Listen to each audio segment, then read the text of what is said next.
जय हिंद बच्चों, welcome to Doon officers academy. हम लोग कर रहे हैं आपके पास पावर्स ऑफ द प्रेसिडेंट। तो हमारे कॉन्स्टिट्यूशन के अकॉर्डिंग राष्ट्रपति को बहुत सारी पावर्स दी गई हैं, जिन पावर्स के बारे में आज हम लोग जो है डिटेल में डिस्कस करेंगे और बात करेंगे कि आपको जो राष्ट्रपति है उनको किस किस तरह की शक्तियां प्रदत्त हैं, उनको किस तरह की पावर्स आपको दी गई है। एग्जाम में इनको पूछता है, तो आज हम बात करेंगे पावर्स ऑफ द प्रेसिडेंट की। तो वेरियस हेड्स में हम पावर्स ऑफ प्रेसिडेंट की बात करेंगे।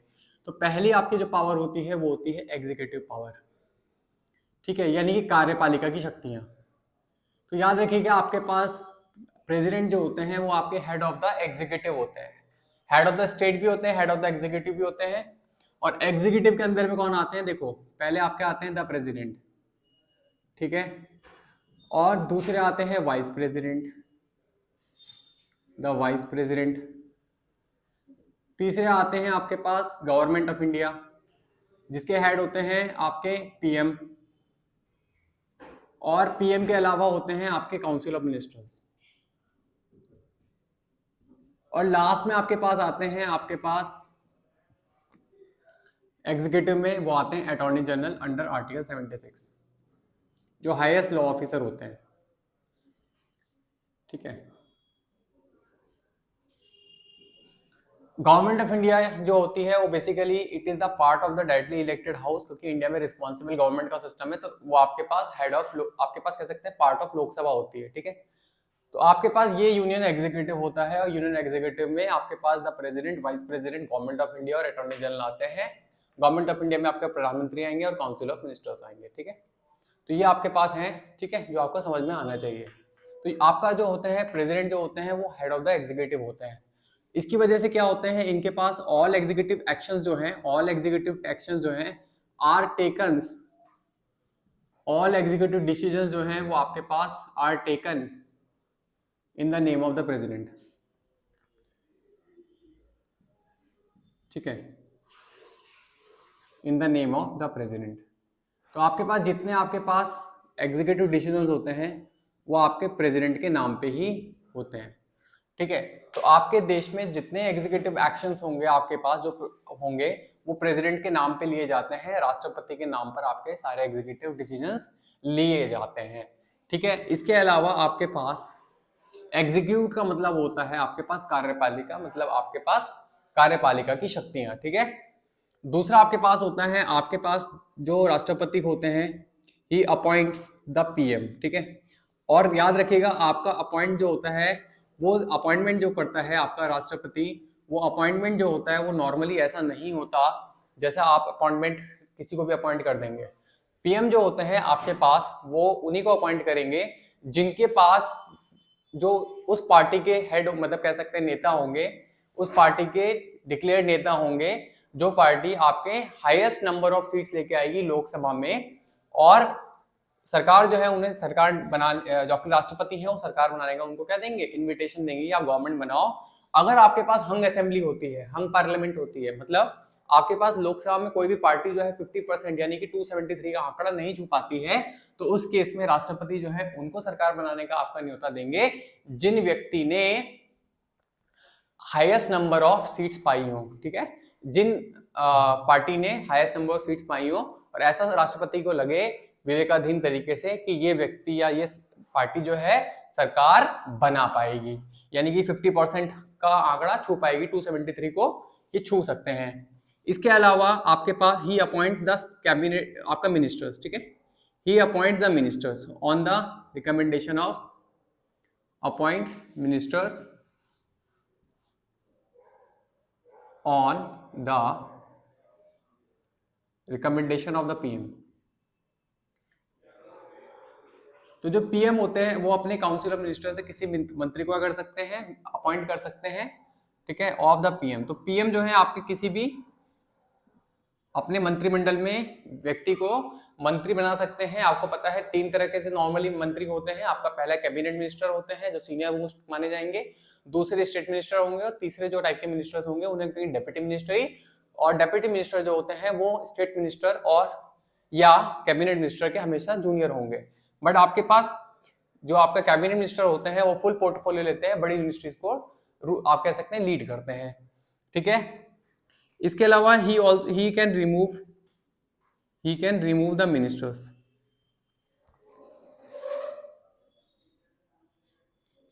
On recommendation of the PM. प्रधानमंत्री के सलाह पर आपके जो हैं ये किसी भी मिनिस्टर को रिमूव कर सकते हैं। तो ऐसे मिनिस्टर को रिमूव नहीं करेंगे, ये रिकमेंडेशन होगी प्रधानमंत्री की और प्रधानमंत्री जिसे आपको रिमूव करने को बोलेंगे वो उसको रिमूव करेंगे। तो ये इस तरीके से आपके पास क्या होती है, शक्ति आपको दी गई है, इस तरह की शक्तियां प्रदत्त हैं आपके पास आपके राष्ट्रपति को। इसके अलावा आपके पास he can seek the work of the government, seek the information about the work of the government.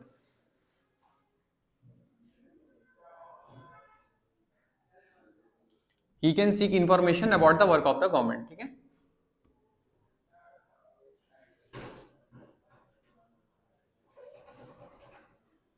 ठीक है, information about the work of the government.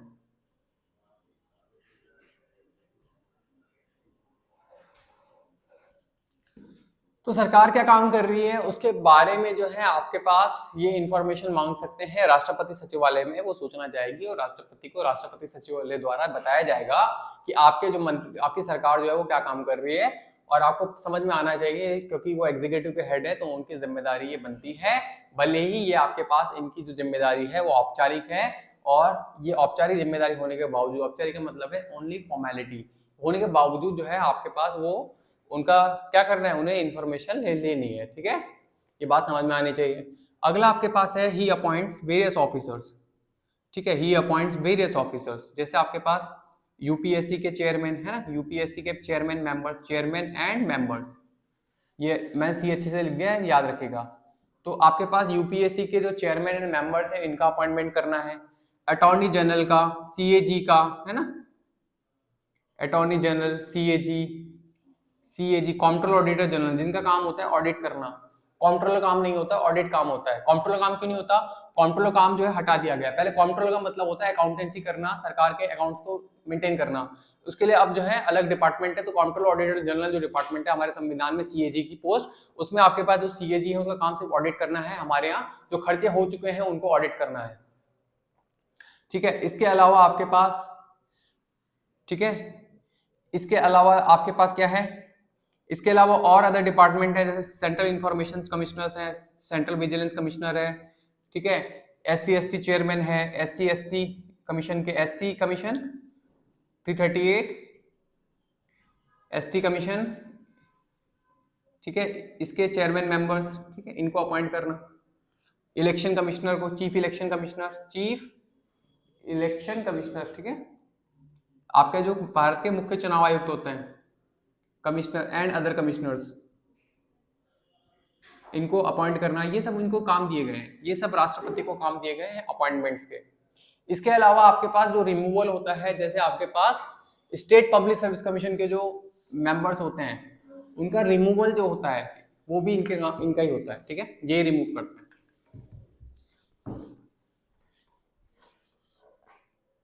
ठीक है, removal of state public service commission members and chairman, इनको आप ऐसे नहीं हटा सकते हो, ये इन्हीं के ऊपर जिम्मेदारी है,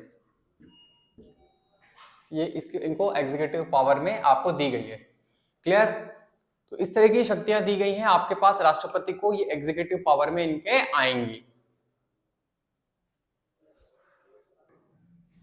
दूसरी जो पावर दी गई है वो आपके पास है, आपके पास लेजिस्लेटिव पावर्स। कौन सी है? लेजिस्लेटिव पावर्स, यानी कि विधायी शक्तियां। ठीक है, लेजिस्लेटिव पावर्स आपके पास राष्ट्रपति को दी गई हैं। तो आपके पास जो राष्ट्रपति होते हैं ये क्या करते हैं, पार्लियामेंट के सेशन को, पार्लियामेंट का जो सेशन होता है, ठीक है, इसको क्या कर सकते हैं, आपके पास समन कर सकते हैं, मतलब बुला सकते हैं। ठीक है, या आपके पास क्या कर सकते हैं, प्रोरोग कर सकते हैं, मतलब आपका सत्र की समाप्ति कर सकते हैं।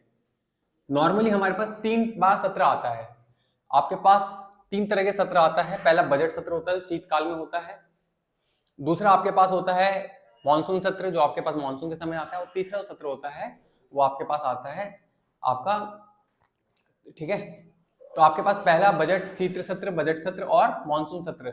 और अकॉर्डिंग टू कॉन्स्टिट्यूशन आपके पास 2 सेशन के बीच में 6 महीने ज्यादा का समय नहीं होना चाहिए। तो मिनिमम 2 सेशन आपके पास होते हैं साल के, तो उनको समन करना मतलब उन सत्र को बुलाना, और प्रोरोग करना मतलब उनको आपका हटाना। इसके अलावा ये पार्लियामेंट को डिसॉल्व करते हैं, लोकसभा को। किसको? लोकसभा को डिसॉल्व करते हैं। लोकसभा को ये डिसॉल्व भी करते हैं।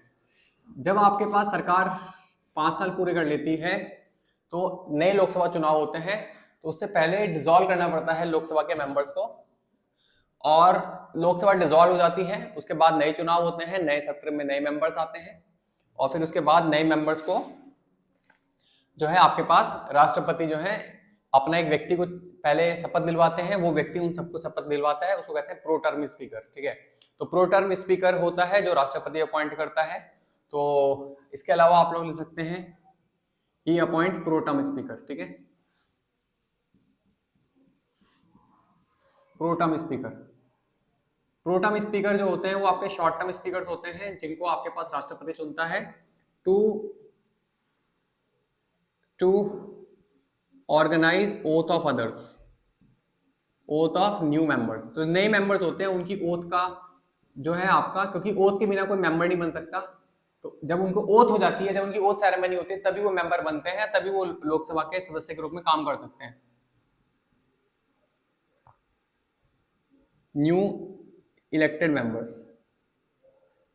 ठीक है, इसके अलावा आपके पास राष्ट्रपति को और क्या है, राष्ट्रपति को ज्वाइंट सेशन बुलाने की अनुमति है। Joint session in case of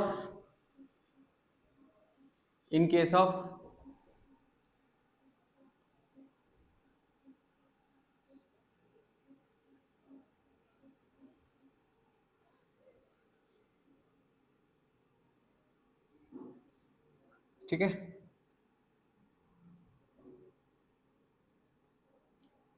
और ये सब बिल्स के लिए होता है, ऑर्डिनरी बिल्स के लिए होता है।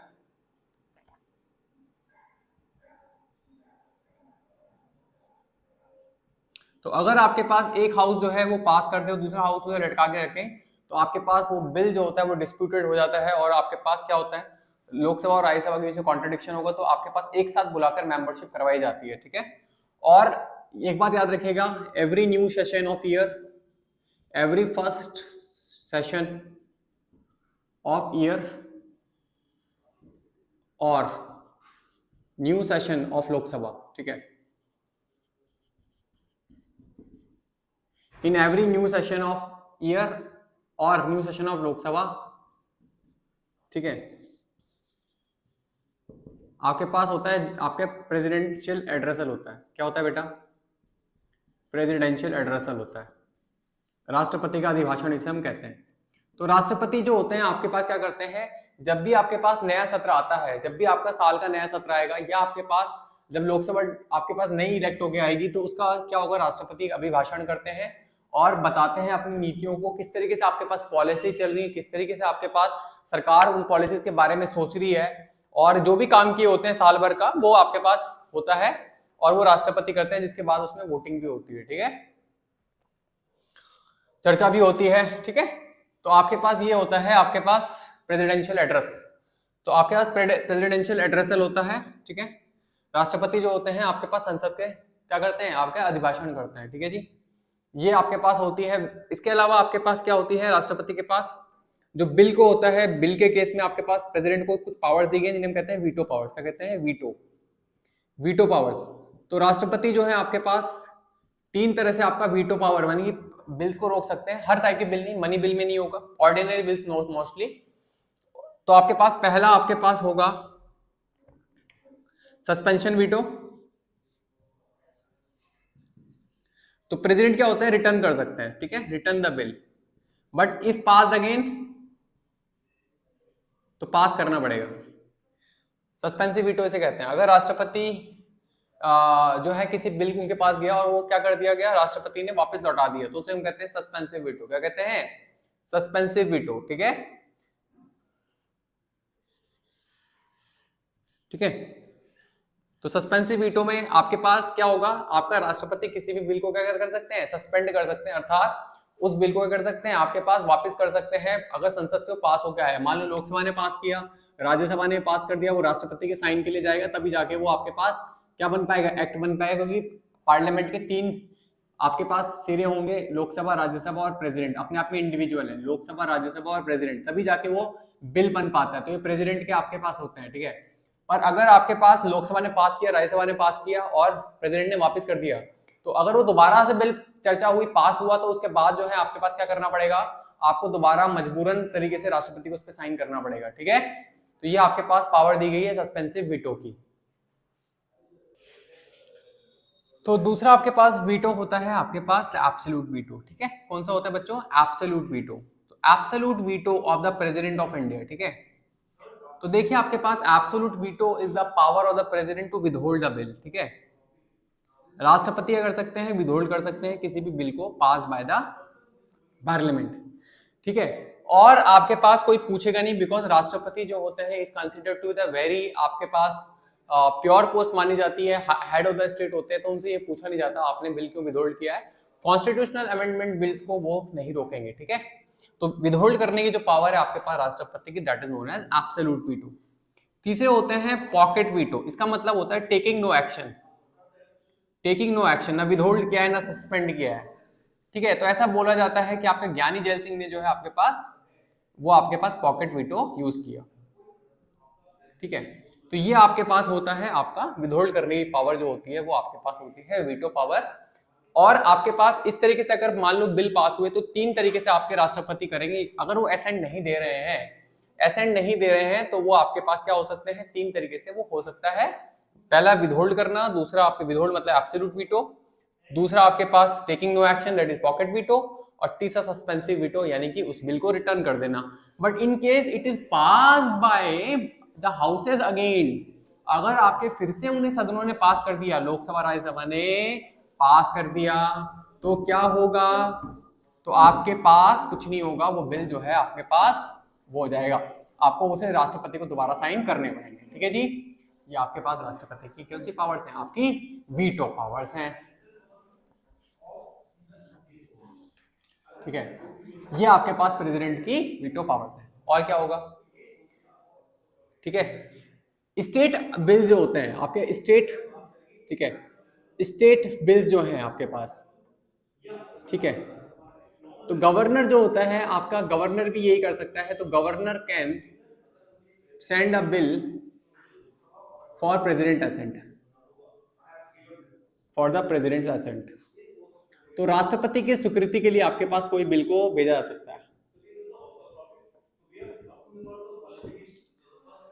तो इन केस ऑफ आपके स्टेट लेजिस्लेटिव असेंबली जो है, आपके राज्यपाल के पास जो बिल्स हैं वीटो के अलावा आपके पास वो रोक सकते हैं। और इसके अलावा वो क्या कर सकते हैं, सेंड कर सकते हैं फॉर प्रेसिडेंट असेंट। पर आपकी राज्य की विधानसभा कभी राष्ट्रपति से ये नहीं पूछेगी कि आपने जो है वो बिल वापस क्यों नहीं किया, क्योंकि उन्होंने गवर्नर को दिया है, और जिसको दिया आप उससे ही तो मांगोगे, किसी और से थोड़ी ना मांग लोगे। तो ये आपके पास होता है अगली लेजिस्लेटिव पावर। एक और लास्ट पावर होती है, दैट इज प्रेसिडेंट की ऑर्डिनेंस पावर। ये सबसे इंपॉर्टेंट है, बड़ा डिस्प्यूटेड रही है लंबे समय से, article 123,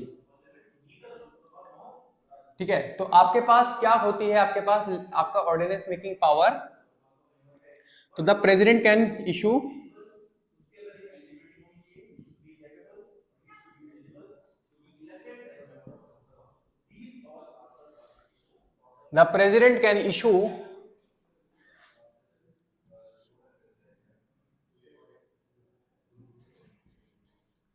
ordinance in case the sessions are not in parliament, sessions are not in session, sessions of parliament नहीं होने चाहिए, ठीक है। the parliament is not in session। तो आपके पास जो पार्लियामेंट अगर सेशन में नहीं है, इज नॉट इन सेशन, तो आपके पास ऑर्डिनेंस इशू कर सकते हैं। और सब्जेक्ट क्या है आपका, जुडिशियल रिव्यू हो सकता है, ठीक है। और आपके पास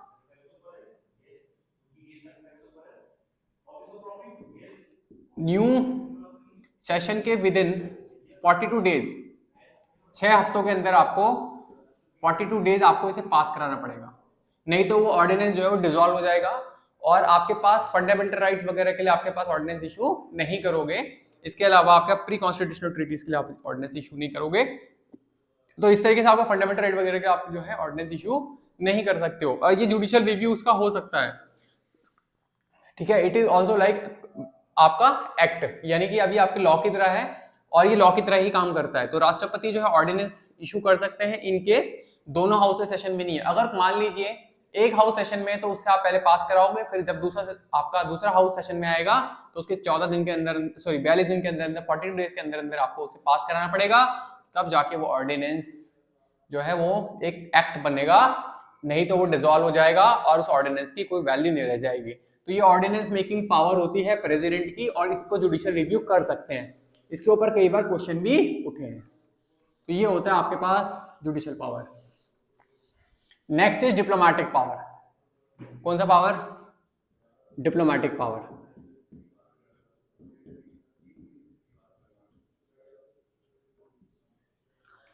डिप्लोमेटिक पावर कौन सी पावर होती है? ऑल ट्रीटीज जो है आपके पास, ऑल ट्रीटीज, ठीक है, are signed in his name. दूसरा क्या है? ही अपॉइंट्स द एम्बेसडर्स,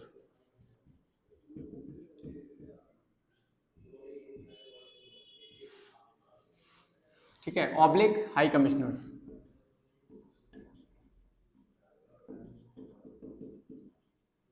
हमारे देश के रिप्रेजेंटेटिव जो है उन्हें कहते हैं एम्बेसडर, और ये नॉर्मली भारतीय विदेश सेवा के होते हैं। एंड हाई कमिश्नर्स जो आपके पास कॉमनवेल्थ के देशों में जाते हैं उन्हें कहते हैं हाई कमिश्नर्स।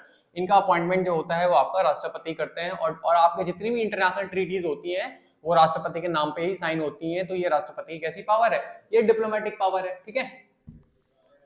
अगला होता है military power.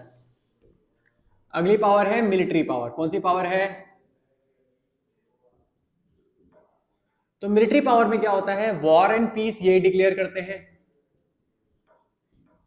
Supreme commander of armed forces, ये अमेरिका का सिस्टम है।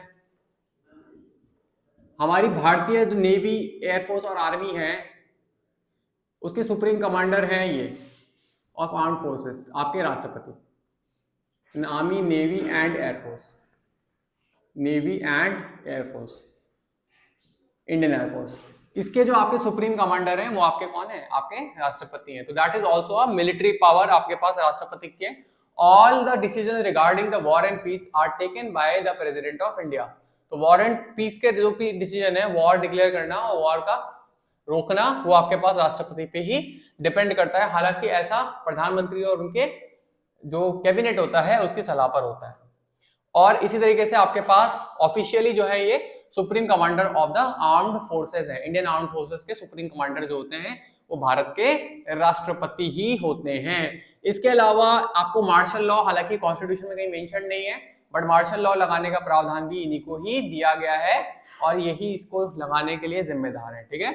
इसके अलावा इमरजेंसी पावर्स होती हैं, राष्ट्रपति के पास कुछ इमरजेंसी पावर्स दी गई हैं। तो इमरजेंसी पावर्स में देखो, याद रखिएगा, अगर देश में किसी अलग अलग तरह के संकट आ जाएं जो संविधान के लिए मुश्किल क्रिएट करें, दैट क्रिएट्स डिस्टर्बेंस और problem for the constitution of union of India. तो because constitution is the supreme document और इसकी स्टेबिलिटी में, कंट्री की स्टेबिलिटी है, ऐसा किसी भी कॉन्स्टिट्यूशनल कंट्री में माना जाता है, किसी भी देश में माना जाता है। तो being a country led by the constitution of union of India, तो आपके पास अगर ऐसा लगता है कि आपका संविधान की मशीनरी पे कोई प्रॉब्लम आ रही है, तो राष्ट्रपति क्या कर सकते हैं? आपके इमरजेंसी डिक्लेयर कर सकते हैं। तो various kinds of problems can be there. उनके लिए 3 टाइप की इमरजेंसी बताई गई है, पहला, दूसरा और तीसरा। पहली इमरजेंसी होती है द नेशनल इमरजेंसी। अब हालांकि नेशनल वर्ड के कोई औचित्य नहीं रह गया है, ठीक है। जब संविधान बना था तो नेशनल इमरजेंसी का मतलब जो होता था वो होता था पूरा देश। अब नेशनल इमरजेंसी का मीनिंग बदल चुका है, आर्टिकल 352 के अंदर में लगती है, ठीक है। तो आपका जो है नेशनल इमरजेंसी पूरे देश में ले सकती है, होल नेशन, और पार्ट ऑफ इट, और पार्ट ऑफ इट। तो पूरे देश में लग सकती है या उसके हिस्से में लग सकती है। आपके पास नेशनल इमरजेंसी राष्ट्रपति लगा सकते हैं और 3 रीजन में लगा सकते हैं: वॉर, एक्सटर्नल एग्रेशन, पहले एक वर्ड था इंटरनल डिस्टर्बेंस जो बदल दिया गया क्योंकि इमरजेंसी लगी थी 1975 में। तो उस वजह से आपका ये बदल दिया गया। एक वर्ड था इंटरनल डिस्टर्बेंस, तो इंटरनल डिस्टर्बेंस को कौन डिफाइन करेगा, इसकी प्रॉब्लम से बचने के लिए अब बदल चुका है, उसे बोल दिया है आर्म्ड रिबेलियन, सशस्त्र विद्रोह। अगर देश के अंदर हो जाए, सिविल वॉर काइंड ऑफ, सशस्त्र विद्रोह हो जाए सरकार के खिलाफ, देश के खिलाफ, राष्ट्र के खिलाफ, स्टेट के खिलाफ, तो आपके पास क्या लग सकता है, आपका armed rebellion, war, external aggression case में आपके पास नेशनल इमरजेंसी लगा सकते हैं। लोगों के फंडामेंटल राइट पर रोक लग सकती है। हालांकि 20 और 21 फंडामेंटल राइट जो है वो आपके एवरलास्टिंग है, मैंने जो बताया था आपको शुरुआत में जब पढ़ाया था 2021, तो फंडामेंटल राइट्स पे भी आपका रोक लगा सकते हैं the president of India under article 359। तो 352 कहता है आपके पास कि पूरे देश में या उसके पार्ट में आप लगा सकते हैं, और 3 रीजंस पे आपका war, external aggression and armed rebellion. इसके अलावा लेजिस्लेटिव पावर एंड फाइनेंस, आपके पास क्या होती है, लेजिस्लेटिव पावर ऑफ स्टेट्स,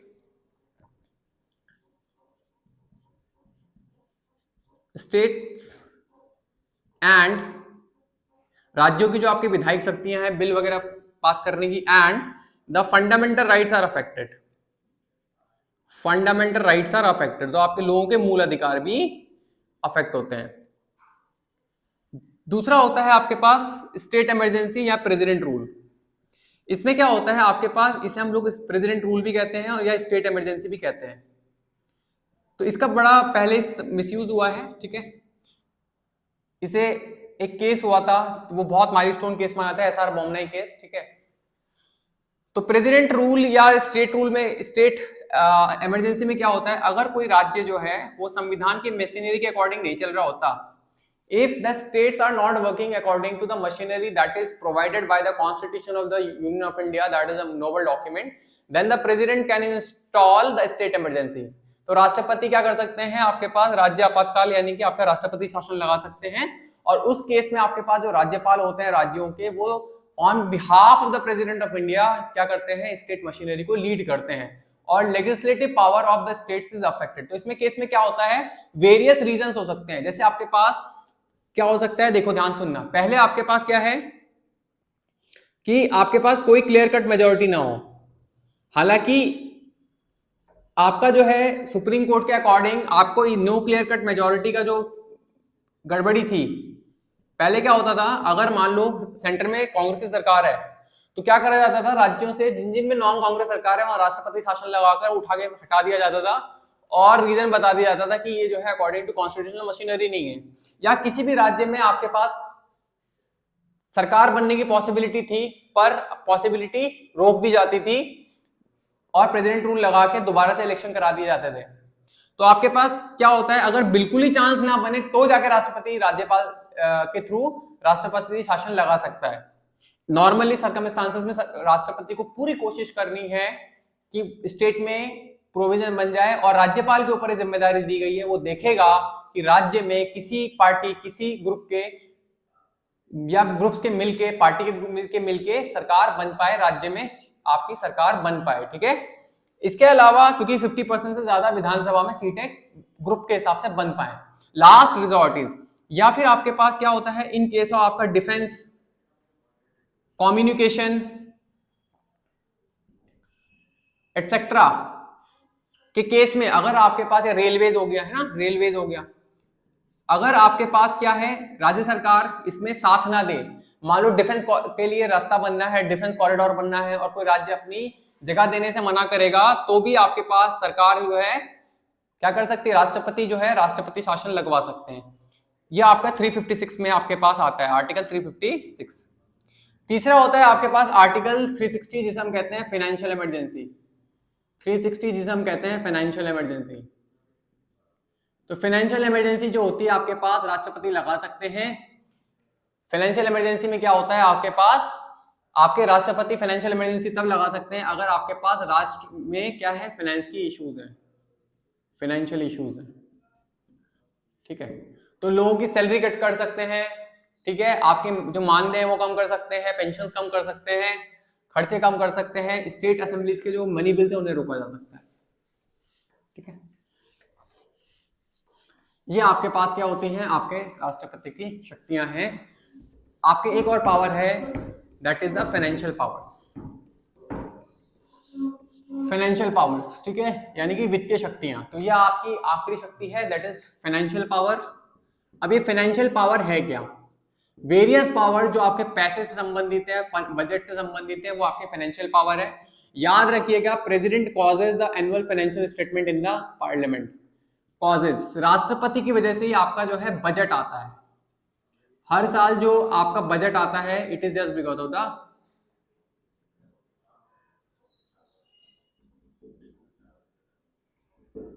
ठीक है। इसके अलावा फाइनेंशियल इमरजेंसी पावर्स हैं,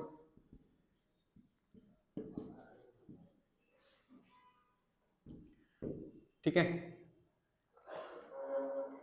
ये आपके पास पावर्स हैं, ठीक है, जो आपके फाइनेंशियल पावर्स है राष्ट्रपति की। तो इस तरीके से आपको जो है पावर्स दी गई हैं, बेसिक पावर्स दी गई हैं, जिनके बारे में आपसे पूछ सकता है। तो आपको जो है बने रहना है, और मनी बिल को आपको जो है राष्ट्रपति को साइन करना पड़ेगा। अगर मनी बिल का टैग जो है आपके लोकसभा स्पीकर ने बना के दिया है, लोकसभा स्पीकर जो होते हैं वो आपके अटैच करके देते हैं कि भाई ये बिल जो है आपका फाइनेंशियल बिल, मनी बिल है। क्या है? मनी बिल है। तो राष्ट्रपति जो है वो साइन करेंगे, ठीक है। ये आपको बात समझ में आना चाहिए। इसके अलावा अगर आपके पास जब बजट आने तक के लिए जो पैसा है वो भी आपका राष्ट्रपति की अनुमति से ही सरकार को मिलता है, क्योंकि साल के शुरुआत के जब बजट आने में 2-3 महीने लग जाते हैं, और 1 अप्रैल से हमारा सेशन स्टार्ट हो जाता है। तो पहले क्या होता था, थोड़ा टाइम लग जाता था जब तक बजट की पूरी कार्रवाई होती थी। तब तक के लिए जो पैसा रिक्वायर्ड है वो भी राष्ट्रपति की अनुमति से सरकार को मिल जाता था खर्चे करने के लिए। तो ये आपके पास है, और इस तरीके से हम लोग आगे वीडियो कंटिन्यू करेंगे। आप जो है फॉर मोर वीडियोस चैनल को लाइक शेयर सब्सक्राइब करिए। That's all for today, thank you.